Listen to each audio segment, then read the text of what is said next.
अगर एक इंसान को रस्सी से बांध दिया जाए तो उसकी छटपटाहट सबको दिखाई देती है, लेकिन जब एक बेजुबान गाय को रस्सी से बांध दिया जाता है तो उसकी तकलीफ सुनने वाला कोई नहीं होता।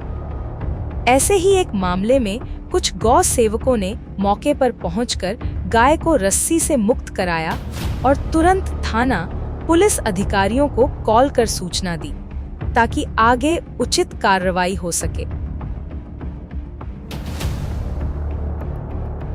कल आपने देखा कि एक गाय यहाँ रस्सियों में बंधी हुई थी। आप लोगों ने लड़ाइयाँ भी करी यहाँ पे। कल आपकी कह रहे हैं बहस भी हो गई है। SHO भी यहाँ पे पहुँचे थे। तो क्या कहेंगे ऐसे डेयरी वालों को और इस तरह से जो ये गाय को छोड़ देते हैं, क्या कहेंगे इस पर आप? हमें यही कहना चाहिए यहाँ से गंद हटे। एक तो दूसरी बात ये है कि हम यहाँ पे कंप्लेंट देंगे, क्योंकि कल हमने यहाँ पे काफ़ी सारी गायें देखी थी, आगे भी देखी थी, मच्छी घर में भी देखी थी हमने। वहाँ पे हम ये चाहते हैं कि जो गायों को बांध रखा था, ये किस वजह से बांध रखा था, या वो बीमार थी या कुछ भी थी, उसको बीमार थी तो ये डेयरी में बांधना चाहिए था इनको।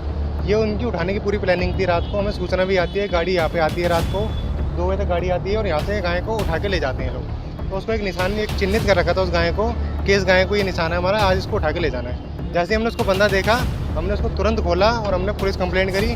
SHO साहब मौके पे यहाँ पे आए हैं, सारी सूचना ली है और आज उनको थाने में बुलाया है, तीनों डेयरी वालों को। आपसे पूछेंगे, कल आप भी इनके साथ थे और आपने जो ये नज़ारा देखा, एक बेजुबान को रस्सियों में बांधा हुआ था। तो जब एक आम इंसान को हम बांध देते हैं तो इतनी फड़फड़ाने लगता है, तो वो तो एक बेजुबान जानवर था।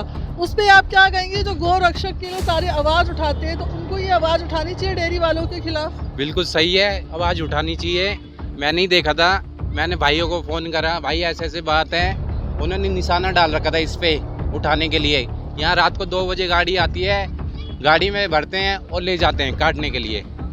ठीक है, हम ऑप्शन उठाते हैं तो रोड पे उतरते हैं। ये हमें ये दिया जाता है कि इसका नाम हम कार्रवाई करेंगे। आज तक कार्रवाई नहीं हुई इस चीज़ के बारे में। टाइम से ये गाय को उठाने का चल रहा है यहाँ पे? कितने टाइम से आप सुन रहे हैं कि यहाँ गाड़ियाँ आती है रात में? मैम जी, कम से कम 2 साल हो गए हमें देखते देखते। गाय कट रही है, यहाँ भी कटी थी, फिर वो नरोला वहाँ कटी थी, होंडा गाड़ी मिली थी, उसमें गाय मिली थी कटी हुई। आज तक वो बंदे आरोपी नहीं पकड़े गए। तो आपसे जानते हैं, आप भी कल इनके साथ थे और ये जो नज़ारा जो आपने देखा, एक बेजुबान को बांधा हुआ था, बड़ी ही बेरहमी से उसको पूरे तरीके से चारों तरफ से रस्सियाँ बांधी हुई थी और SHO साहब मौके पे पहुंचे थे।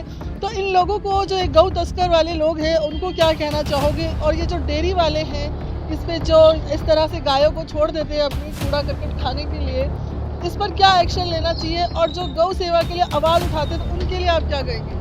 मैम, मैं तो ये चाहता हूँ जी, जितनी भी ये गायें हैं, पहले तो उनको गौशाला में डालना चाहिए। ये तो ये भटकती हैं, रोडों पे जाती हैं, एक्सीडेंट होते हैं। आए दिन आप देखते हो कि मतलब कितने लोग घायल हुए हैं। और ये गायें जो उठती हैं, ये इनकी मिली भगत होती है।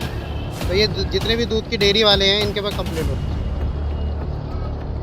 तो नज़ारा है मेरे पीछे, ये एक कूड़ा घर तो है ही, साथ में आप देखो कि किस तरीके से यहाँ पे गायों को छोड़ रखा है। बेचारी मासूम गाय यहाँ पे कूड़ा खा रही है।